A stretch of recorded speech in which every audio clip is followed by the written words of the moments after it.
Mister Aleem Khan और miss Palwasha Khan के दरमियान जो कशीदगी चल रही है, उसके बाद अब जो नेक्स्ट एक्शन है वो मिस पलवशा खान ने सेनेट सेक्रेटेरिएट में तहरीक इस्तेकाक जमा करवा दी है। क्या कहना चाहेंगे? अच्छा नहीं, वो तो लड़ाई जो है मुझे लगता है कि बढ़ती जा रही, किसी और तरफ जा रही है। और मेरा ख़्याल है कि एक फ़रीक जो है ऐसा मिनिस्टर होना चाहिए? मिनिस्टर आपको क्या साहब जो लगता है? हैं, उनका तो अभी तक उसके बाद कोई स्टेटमेंट या बयान नहीं आया। मगर सेनेटर पलवशा खान जो हैं, वो तो एक लम्हा भी खामोश नहीं हुई उसके बाद। उन्होंने मुख्तलिफ़ शोज़ पर भी बेपनाह एक अग्रेसिव गुफ्तगू की है और उनका स्टांस वो तो उन्होंने तो इसको कोई ज़ाती जंग टाइप बना दिया है। और आइडियली तो ये था कि एक सवाल किया गया था राइट। अली महान की सोसाइटी के हवाले से कि आपने कोई मुलहिका सड़क जो है जो आप सरकारी एक फंड से बना रहे हैं तो उससे आपको सोसाइटी को फ़ायदा हो रहा है तो उन्होंने को गूगल मैप दिखाया और उसमें एक क्लियर करने की कोशिश की कि ऐसा नहीं है। यहाँ तक तो ठीक थी बात। अच्छा फिर चलें एक सेनेट है या उसकी कमेटी है और आप अलायंस में हैं, इत्तेहादी जमातें हैं, तो एक फैमिली में भी बाज़-औक़ात जो है वो इख्तिलाफ़ात हो जाते हैं इश्यूज़ पर।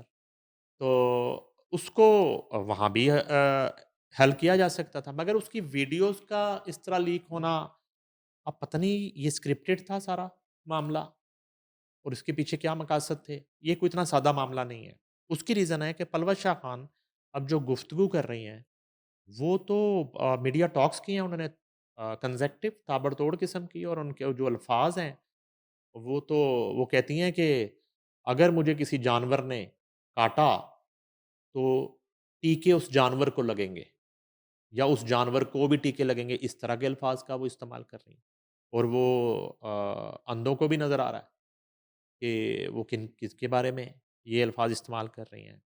और फिर जो है वो इशारतन वो ये भी कहती हैं कि उनके पास बहुत कुछ है बताने को और बात निकली तो फिर दूर तलक जाएगी।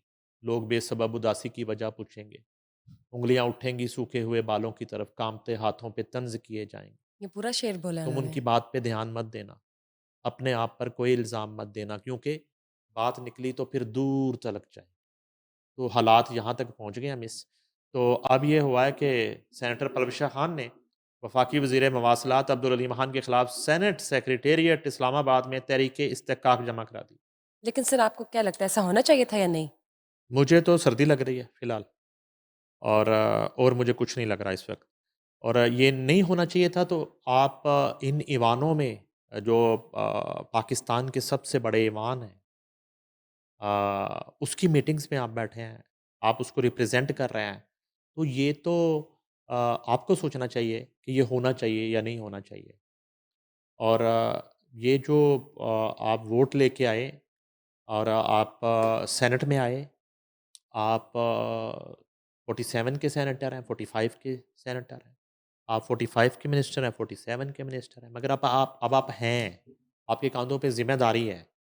और ये एक क्रेडिबिलिटी शो करके एक मंशूर जो है दे के और कौमी खिदमत के लिए आप इन ईवानों में पहुँचते हैं।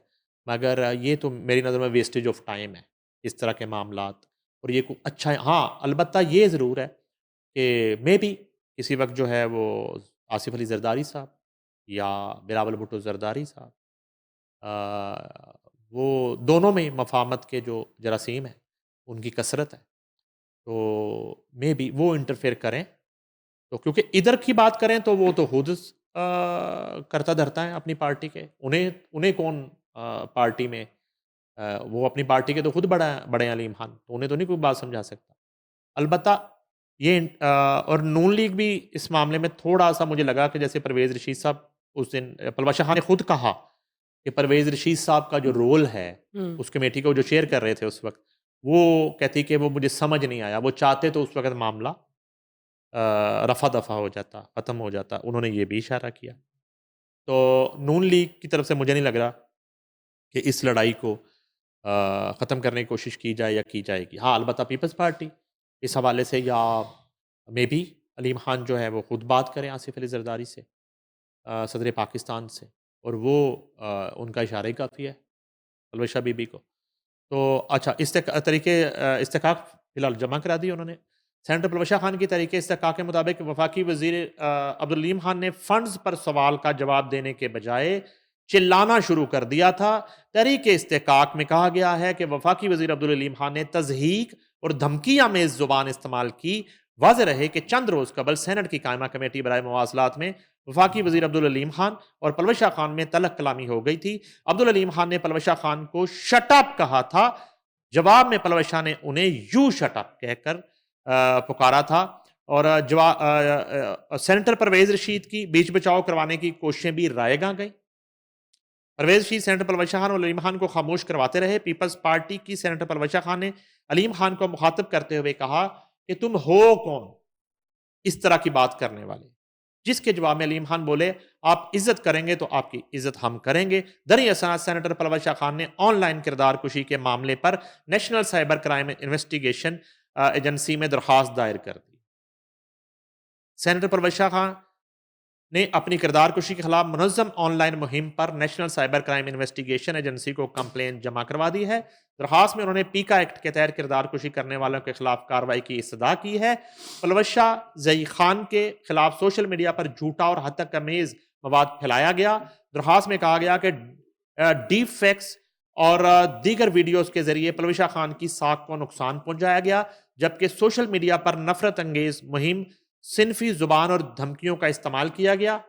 और एक ज़राए जो हैं, सेनेट के ज़राए से ये मालूम हुआ है कि पलवशा खान ने, पता नहीं अपनी एप्लीकेशन में भी ये बात लिखी है, उन्होंने कहा कि इस वाक़े के बाद मुखालिफ फ़रीक ने 1, 2, 3 नहीं, 4, 5, 6 नहीं, 1, 2, 3, 4 दर्जन नहीं, 50 नहीं, 100 नहीं, 200 के करीब अकाउंट्स 200 फौरी तौर पर वो बनाए, और उन अकाउंट से जो है वो उन मोहतरमा के ख़िलाफ़ प्रोपेगेंडा शुरू कर दिया। ये क्लेम भी मुबैना तौर पर किया गया है पलवशा खान की तरफ से।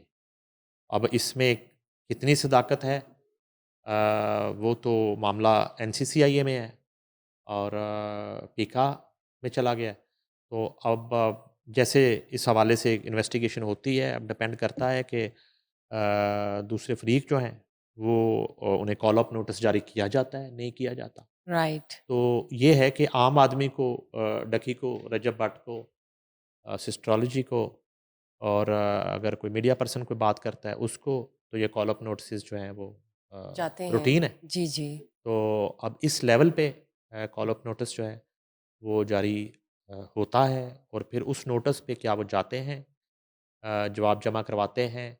और ये भी इत्तला है कि उन्होंने शायद हीट ऑफ द मोमेंट जो भी हुआ उसके बाद माज़रत भी कर ली थी, और इस लड़ाई का एंड तो सुलह ही होगा। अगर उससे पहले जो है, अगर एक दूसरे की किरदार कुशी करने से इज्तनाब किया जाए, तो वो ज़्यादा एक बेहतर होगा, वो ज़्यादा इम्पोर्टेंट फैक्टर